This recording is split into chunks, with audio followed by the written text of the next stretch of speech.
Bloque de noticias locales y provinciales en panorama informativo de Canal 9 Televisión. En las últimas horas habló el ingeniero Carlos Berna, senador nacional y además también ex gobernador de la provincia de La Pampa. Berna dijo que Abal Medina reconoció la deuda de nación. Vamos a compartir su palabra.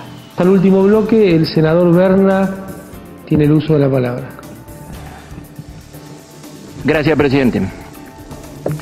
En principio, como Pichetto pide que seamos calmos y estemos alegres, yo voy a precisar algunas de las cosas que contó el senador Marino con respecto a que en mi provincia se inauguran obras que aparentemente no estaban terminadas, porque él habló de cuando inauguramos un gasoducto con una garrafa. ¿Cierto lo que dice Marino?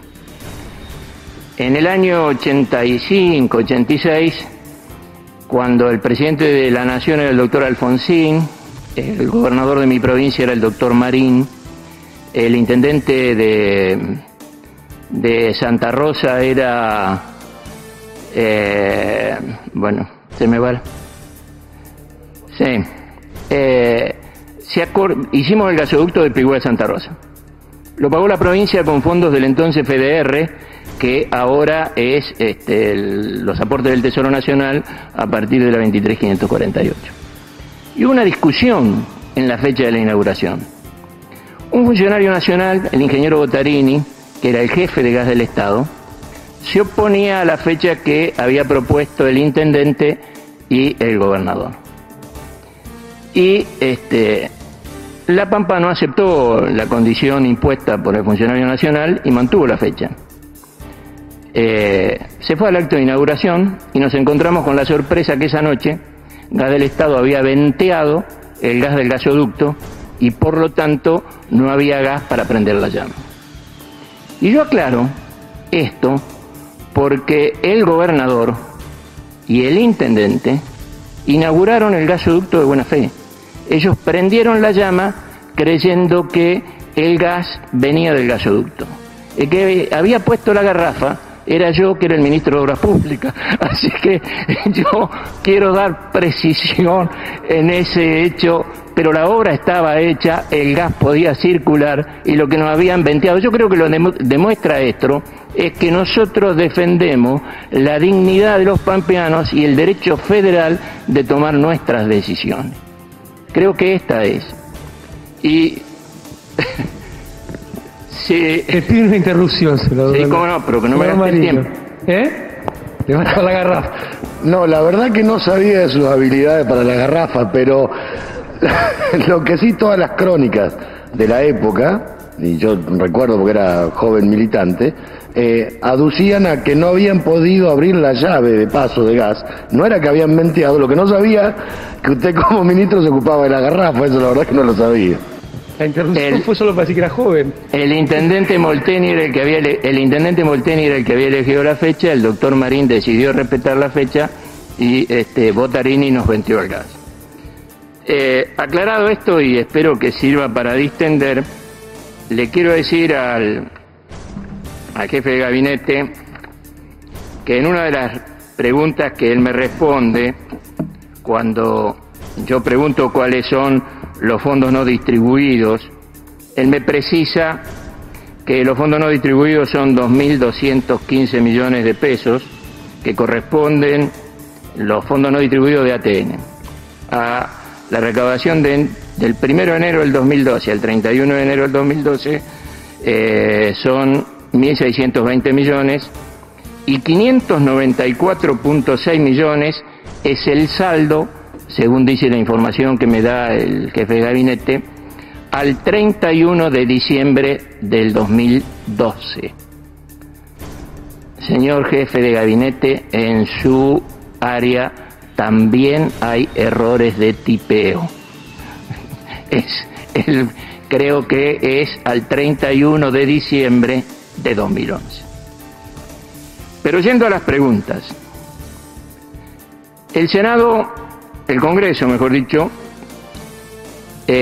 sancionó la ley 26.658, que fue tratada en diputados el 11 de octubre del 2010. se refiere a la prórroga del impuesto adicional de emergencia sobre el precio final de la venta de cigarrillos. En diputados se aprobó con 125 legisladores por la afirmativa, 72 negativas y 2 abstenciones. En el Senado se aprobó con 34 legisladores por la positiva, 20 por la negativa. Yo planteé en ese debate que lo que se estaba prorrogando era el impuesto y no la distribución, porque para que hubiera una asignación específica se requiere la determinación de la finalidad o de lo que se grava, que está, la duración que está, pero una mayoría calificada que no se conseguía. La distribución durante todo el año 2011 el gobierno la hizo considerando que es una asignación específica. Sin embargo, el 18 de abril del 2012, la Comisión Federal de Impuestos, que es la autoridad de aplicación de la Ley 23.548, dictaminó a pedido de una provincia que lo que había sido prorrogado era el impuesto, pero no a su asignación específica, que por lo tanto debe integrar la masa de coparticipación federal de impuestos. Mi pregunta concreta es si ya se le dio instrucciones al Banco Nación para que cumpla con lo dispuesto por la Comisión Federal de Impuestos y si se distribuya como un impuesto coparticipable. La segunda pregunta, o las preguntas que siguen, tienen que ver con la situación de la deuda de La Pampa. Yo cuando hizo la pregunta el senador Marino vi que algunos funcionarios ponían cara de sorprendidos por la cifra. Voy a dar algunas precisiones.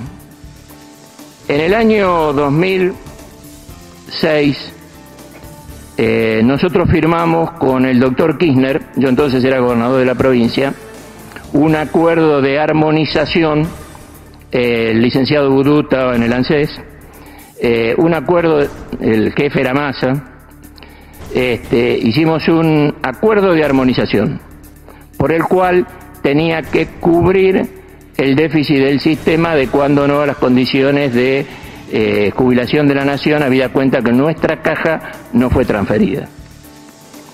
De acuerdo a ese convenio, terminado el año, la provincia envía cuál ha sido el déficit de la caja policial, de la caja civil, se hace una auditoría por parte de la nación y aprobada la auditoría se paga.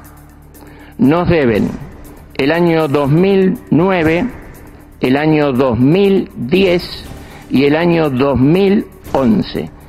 Todos estos años con auditoría aprobada por el ANSES. Y la suma son 189.087.000 pesos. La pregunta, señor jefe de gabinete, es ¿cuándo nos van a pagar? La provincia de La Pampa, además, inició una demanda contra el gobierno nacional cuando el doctor Marín era gobernador. El presidente, creo que era el doctor de la Rúa o el doctor Duvalde, porque hubo una prórroga de la ley de promoción industrial en la cual a algunas provincias les seguían dando exenciones impositivas que afectaban ganancias e IVA. Y estos son impuestos coparticipables. Como La Pampa se sintió afectada, presentó la demanda porque se estaba entregando o dando beneficio sobre impuestos que nos tocaban a nosotros. Lo mismo hizo la provincia de Mendoza, lo mismo hizo la provincia de Misiones. Cuando yo era gobernador me allané a no hacer una auditoría, sino a aceptar la que había hecho Mendoza por el costo, que había sido hecha por el doctor Baglini. Con un informe favorable del procurador, y cuando estaba a sentencia de la Corte, el gobernador Jorge firmó un convenio con el gobierno nacional en abril, más concretamente el 21 de abril del 2009, por el cual La Pampa recibía 500 millones de pesos para obra pública. Y se armó un cronograma, con plata en el 2009, plata en el 2010, plata en el 2011.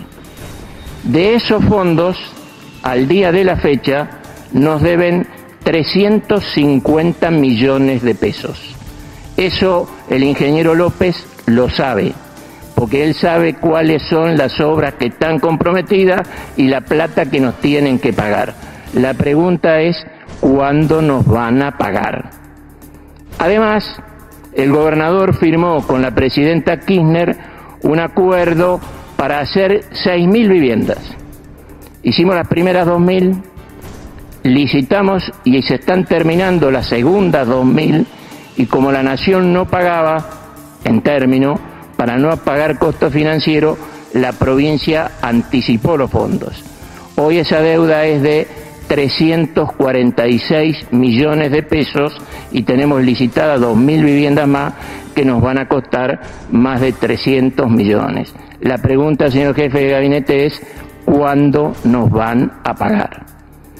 Y no menciono deudas menores como 300 cuadras de pavimento que me dio el ingeniero López y la discutimos mientras íbamos caminando en la pista de avión de Santa Rosa, de Pico, camino a tomar el helicóptero a Trenel para que el presidente Kirchner la anunciara, y nos dieron 300 cuadras de pavimento. De esas 300 cuadras hemos cobrado solo una parte. Y además firmamos un convenio con Vialidad Nacional para la repavimentación de la Ruta 1, que se hacía en 4 tramos, que llega a la localidad que va a donde vive el senador Marino, a Riglos. Hicimos el tramo que va de Pico, que es donde vivo yo, a Catriló, que es el tramo sobre la Ruta 5, y está hecho el tramo, está hecho el tramo que va de Macachín a Riglos, que es donde vive el senador Marino. Entonces, pero esa parte tampoco fue pagada. Por lo tanto, la pregunta, señor jefe de gabinete, es ¿cuándo nos van a pagar? Senador, en definitiva, señor jefe de pide... gabinete, las preguntas son dos. Antes de terminar, le pido ¿Cuándo una nos van a interrupción. pagar? Y si le va a dar instrucciones al Banco Nación para que acepte lo dispuesto por la Comisión Federal de Impuestos, que cuando Cameron representaba los intereses de Santa Cruz, al igual que yo, siempre tomaba como referencia. Muchas gracias.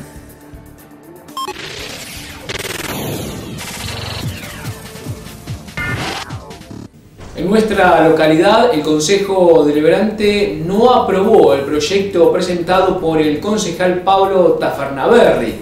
Vamos a compartir esta información. No puedo dejar de aconsejar a cualquier dirigente político o militante que relea también el discurso que pronunció Néstor Kirchner al asumir la presidencia el 25 de mayo del 2003, porque contienen muchísimas definiciones que a mi criterio son trascendentes y que luego se fueron dando en la práctica durante todo este tiempo. Pero bueno, como el tema que estamos abordando aquí ahora no es otro, voy a citar una pequeña parte del discurso del doctor Néstor Kirchner en el acto de la creación del Museo de la Memoria para la promoción y la defensa de los derechos humanos el día 24 de marzo del 2004. Él dijo: las cosas hay que llamarlas por su nombre, y acá, si ustedes me permiten, ya no como compañero y hermano de tantos compañeros y hermanos que compartimos aquel tiempo, sino como presidente de la Nación Argentina, vengo a pedir perdón de parte del Estado Nacional por la vergüenza de haber callado durante 20 años de democracia tantas atrocidades. Hablemos claro, no es rencor ni odio el que nos guía y el que me guía, es justicia y lucha contra la impunidad, a lo que hicieron este hecho tenebroso y macabro de tantos campos de concentración, como fue la ESMA. Tiene un solo nombre, son asesinos repudiados por el pueblo argentino. Señor presidente, señores concejales y demás presentes, esto es una parte de por qué estoy de acuerdo con este proyecto. Muchas gracias. A veces me da la sensación que escuché muchas voces, y voy a hablarle de esas voces porque escuché de un lado y del otro, escuché explicaciones de una manera y escuché explicaciones de la otra. Y quiero ver si puedo dejar de sentado cuál era la idea del proyecto, cuál es la ideología y por qué defiende.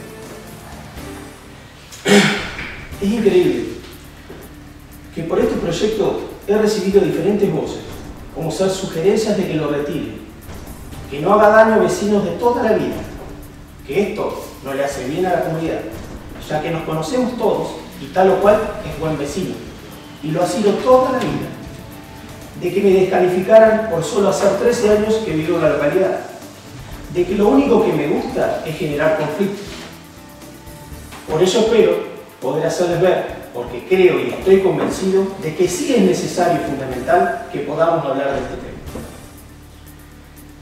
También, dentro de esas voces, otros han apoyado esta iniciativa, porque creen que el diálogo y el exponer estos temas nos harán crecer democráticamente, convencidos que el silencio solo genera más silencio. Primero, quiero pedirles al cuerpo deliberativo que me permitan exponer las razones de mi defensa del proyecto sin interrumpirme, que si ellos lo desean, y espero que así sea, tendrán su tiempo y su momento para defender su postura y hacerme ver en lo que estoy equivocado. Quisiera primero hablar de lo que son derechos civiles y derechos políticos. Uno, cuando presenta un proyecto de esta naturaleza, está convencido y lo sabe con anterioridad que va a generar ruido. Que históricamente esta sociedad no hemos discutido este tipo de cosas y los consejos deliberantes no han sido los ámbitos de discusiones ideológicas generales. Por eso ese ruido que genera es el mismo ruido que genera el callarse y ser cómplice con el silencio. Porque la excusa de no hablar, ya que transcurrieron más de 30 años, es de una de las tácticas dilatorias que tenían ese tipo de gobiernos. Es silencio, callarse, no hablar y no hablar. Dejarlo, el tiempo pasa, dentro de 15 años, 20 años puede volver a suceder lo mismo. Total, pasó hace 5 años. Con este proyecto no insinúo, esto es algo que les quiero dejar muy en claro, con este proyecto no insinúo que un intendente de la localidad, alguien de acá que desconozco, como me dijeron muchos, es verdad, los desconozco personalmente, y sí, está bien que los desconozcan, yo no los estoy criticando a ellos de forma personal, sino que estoy reviendo su función dentro de ese gobierno, no a ellos de manera personal. No insinúo que un intendente de la localidad haya violado los derechos humanos, porque eso lo hicieron los militares. Y por eso están siendo juzgados. De hecho, Barandín está en el juicio de la subzona 14. Pero sí, estos intendentes, cuando aceptaron ser parte de ser funcionarios civiles de un gobierno militar, violaron nuestros derechos políticos. Algo que tiene que quedar claro, que yo lo que le estoy cuestionando a los intendentes de esa época, es que ellos fueron cómplices de violar nuestros derechos políticos. En ese momento no se pudo elegir a nadie, ni se pudo decidir quién iba a ser el intendente, quién iba a ser un funcionario o quién iba a dejar de serlo. Y si eso no hubiera sido así, hoy no estaríamos nosotros.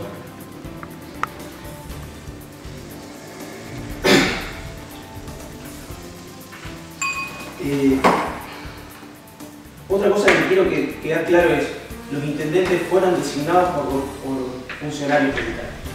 No los designó ni siquiera el pueblo, no los designó ningún civil. Vino un funcionario militar, que era el interventor provincial, a preguntarle, así a quien sea, decirle, usted decide ser intendente. Y yo lo que les critico a esa gente es que tenían la libertad de decir que no. Nadie los obligó a ser intendentes o funcionarios civiles de una dictadura militar. Yo lo que no dudo, ni siquiera se me ocurrió ponerlo en duda, es que varios de ellos hayan sido y sean buenos vecinos, que sean buenos padres, que sean buenos amigos. Y es muy factible que lo sean de por vida los que viven, y que lo hayan sido los que hoy no están. Pero no es eso lo que estoy discutiendo acá, sino que es esa función que cumplieron como funcionarios civiles. Yo no los estoy descalificando de ninguna manera a nivel personal. Es decir, calculo que alguno de acá debe ser amigo de alguno de ellos. Y me parece muy rescatable, yo a mis amigos los defiendo. Lo que sí tengo en claro, y siempre lo tengo en claro, es que uno es un rehén de su historia y ellos decidieron decir que sí y tienen su historia atrás. Considera que la política de derechos humanos de nuestro gobierno nacional y popular, muy acertadamente, ha eliminado todo homenaje a quienes por fuerza usurparon funciones previstas para las autoridades de la Constitución Federal y de las provincias. Estos fueron personajes nefastos de la historia argentina, responsables de crímenes de lesa humanidad. Genocidas. Vemos de buena manera la idea de imitar este gesto moral y político, pero cuando analizamos esas circunstancias históricas en el marco de nuestra localidad, que de lo que estamos hablando es las imágenes de nuestros intendentes de esa época, Nos encontramos con vecinos que fueron convocados a ocupar distintos cargos públicos por las autoridades de ese momento, no por su afinidad con la fuerza de facto, y mucho menos por su complicidad con los horrendos crímenes, sino por su hombría de bien y su compromiso con la comunidad.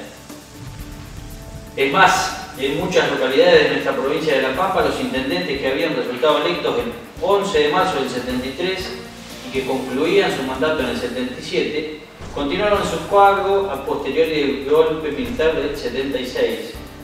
Y ciertamente no se puede achacarles a esto la responsabilidad alguna en políticas genocidas seguidas por las juntas militares. Cabe destacar que estas personas no solamente son respetadas y ampliamente conocidas en el medio, sino que nunca han sido cuestionadas ni sospechadas de responsabilidad alguna como colaboradores civiles de las fuerzas usurpadoras del poder. No estamos hablando en este caso de genocidio ni de crímenes de lesa humanidad, sino de la usurpación del poder, ni que ellos han obedecido maniobras de usurpación voluntaria de cargos públicos. Entonces ahí nos encontramos con personas que por un desempeño impecable sirvieron para el desarrollo de nuestra querida ciudad. Y si hoy su foto forma parte de la galería de autoridades, no implica inmortalizar sus nombres, sino que significa reconocer la historia de nuestro pueblo. En el caso de nuestra ciudad, la actitud de descolgar el cuadro de aquellos que fueron intendentes municipales no elegidos por el pueblo significa hacer un acto de agravio personal a aquellos que ocuparan dichos cargos y que fueran reconocidos vecinos, más que denostar a los que sistemáticamente usurparon el poder en la Argentina. Y creemos además que la deshonra, que es lo que causa ver la figura de un intendente o de un vecino reconocido descolgado de un cuadro, no es algo merecible para alguien que solo se dedicó a manejar los destinos de nuestra ciudad y lo hizo de buena fe y con intachable moral. Una ideología o hechos traumáticos de la historia de nuestro país no deben tomarse como motivo o fundamento para castigar la memoria de ciudadanos ilustres. De proceder a descolgar cuadros de reconocidos vecinos, circunstanciales funcionarios, significa desconocer el sentimiento de un pueblo hacia ciudadanos que gestionaron con amor, entrega y desinterés el destino de una incipiente ciudad. Esos ciudadanos no buscaban estar al frente del municipio, ellos estaban abocados a cumplir su rol de buenos vecinos, descuidando sus tareas habituales que eran el sustento familiar. Cualquier decisión desatinada puede provocar efectos muy negativos, que pueden ir desde la disociación, crear resquemores, abrir heridas. Eliminar los cuadros de Marcelino Gutiérrez, José Sarasola, Horacio del Campo, José Lespade, Ángel Palocci, Luis Crespo, Fernando Marzo, significa cercenar la historia de nuestro pueblo, hacer resurgir enfrentamiento estéril. Pregunto, ¿con qué propósito? ¿Con qué beneficio? ¿Con qué resultado? En los cuadros que se exhiben en el Consejo está la historia de nuestro pueblo, con sus defectos y virtudes, pero es nuestra historia y nadie tiene derecho a cambiar. El solo hecho que el impulsor de la idea dice desconocer quiénes eran esos ciudadanos invalida la propuesta, simplemente porque no tiene esa idea. Y ya finalizando, señor presidente, quiero decir que como vamos a visitar a los vecinos en campaña preelectoral, también lo hicimos en esta oportunidad, consultándolos sobre dicho proyecto y avalando, ellos con sus firmas, la no erradicación de los mencionados cuadros. Señor presidente, concejales, público, nada más, muchas gracias.